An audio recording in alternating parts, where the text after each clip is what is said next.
on your back. So first one I'm going to do is what we call heel slides. So I mostly want you to be seeing my legs and my spine. Okay, so my shoulders are flat on the floor.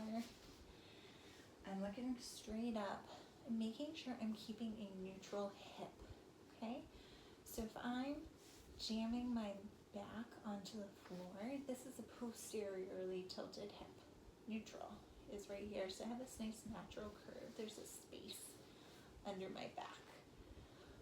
All right, so first one, this is something you can do very early on, is what we call heel slides. So you're sliding your leg out and then engaging your core with your exhale in whatever way feels natural. You're trying to pull that leg in. Sorry, my heel's hooked on the edge of my yoga mat, but exhaling.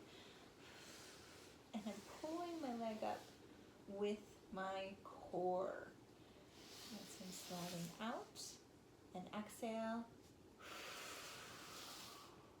I'm trying to pull my hips and my ribs together. So bringing them together as the leg comes up. So inhale, slide out. Exhale, in. Inhale, slide out. Exhale, coming in. So a similar but different version is to butterfly your legs. So my soles of my feet are together. And as I exhale, I'm going to use my core, and I imagine that my core is wrapping in and together. So I exhale and bring my knees together. Inhale, just kind of relax and let them drop out. Exhale, wrap. Imagining that your core muscles are coming in at that midline. This is a great one for diastasis. Wrapping in together. Okay, so those two are very safe from early on postpartum.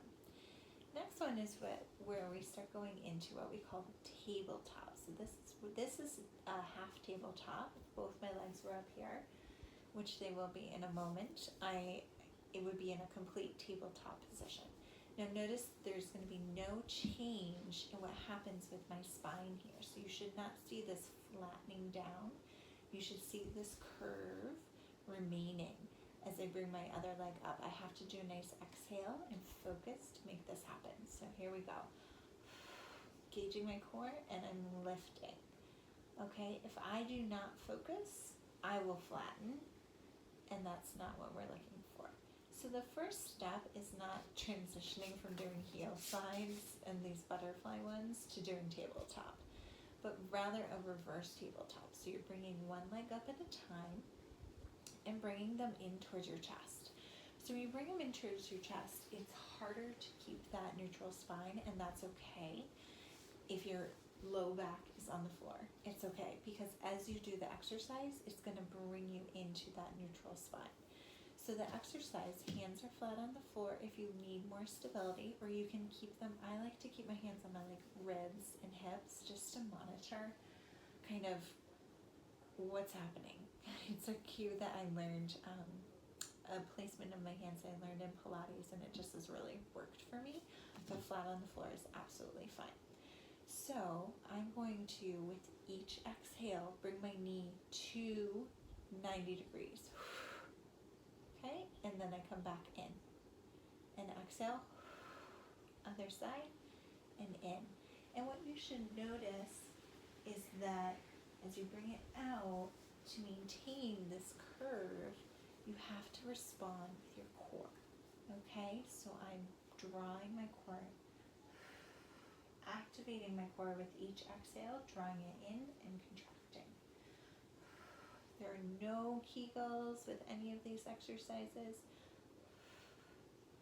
unless you want to get super complicated, but we'll go into that tomorrow when we do some wall exercises. And I'm exhaling. Okay, so once you start to master this, instead of just coming to this 90, this is the 90 degree angle, I'm going to go out straight. Much harder, it's a much longer lever. Always doing the movement with the exhale.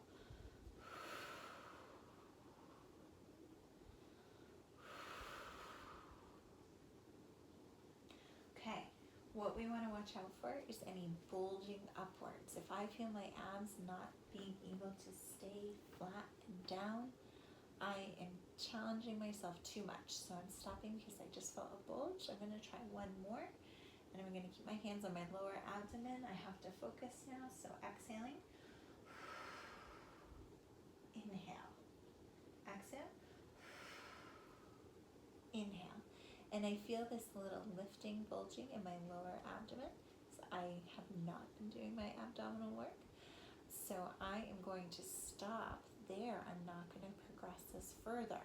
Now I can take a step back and go to an easier version where instead of fully extending, but not so easy as just coming to this 90 degree, I'm going to go to toe taps. So that's simply this.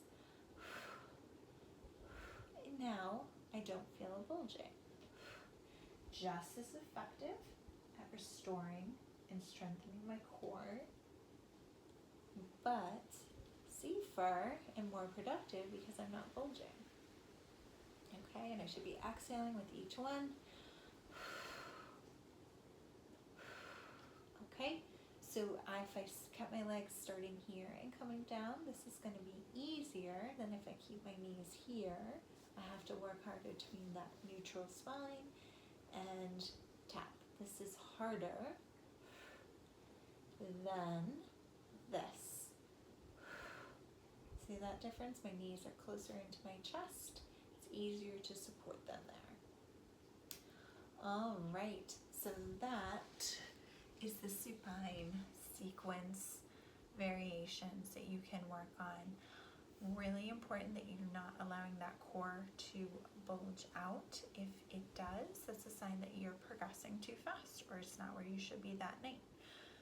A couple months ago when I was being really good about my core routine, I could do the extensions all day, no problem. Now I've lost some of that strength. It's okay, life happens, so I'm just gonna back up and do the things that are right for my body right now, be more consistent with it, and get back to doing those extensions in a matter of a few weeks. So listen to your body, don't push it too hard, and things will ebb and flow with your strength and your consistency with showing up for exercises, but there's always something that's right for you at that moment. So it's just a matter of finding it for yourself. I hope you find this helpful.